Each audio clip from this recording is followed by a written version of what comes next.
and immediately launched for which is there. Boy. Back for two. It's a fumble. They do come back for two. We are going to get a super over. Soumya সরকারের তুফানি batting দেখে side বেঞ্চে বসে নুরুল হাসান সোহান বললেন, সে শুকনা খাই batting করতেছে, আমি নিশ্চিত সে শুকনা খাইছে। এটাই বলে সৌম্য সরকারকে। আর সাইডে বসে পুরো একবারে ভাবে থাকে সৌম্য সরকার। আবার এই ঘটনা দেখে সাইবুদ্দিন এবং আশরাফুল হাসতে থাকে। প্রিয় দর্শক, পুরো ঘটনাটি দেখার জন্য অনুরোধ রইল, তাহলে বুঝতে পারবেন কেন সৌম্য সরকারকে এই শুকনা খাওয়ার কথা বলেছে নুরুল হাসান সোহান।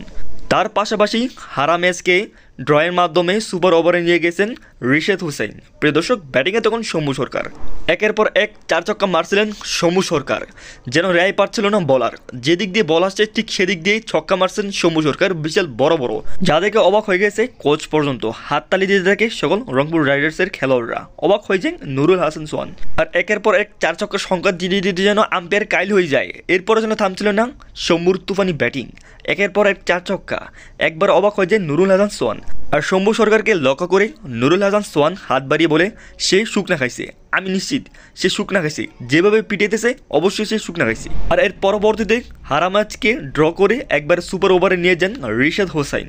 প্রিয় দর্শক, দেখে নেব কীভাবে রিশাদ হোসাইন সুপার ওভারে নিয়ে গেছেন হারা ম্যাচটা।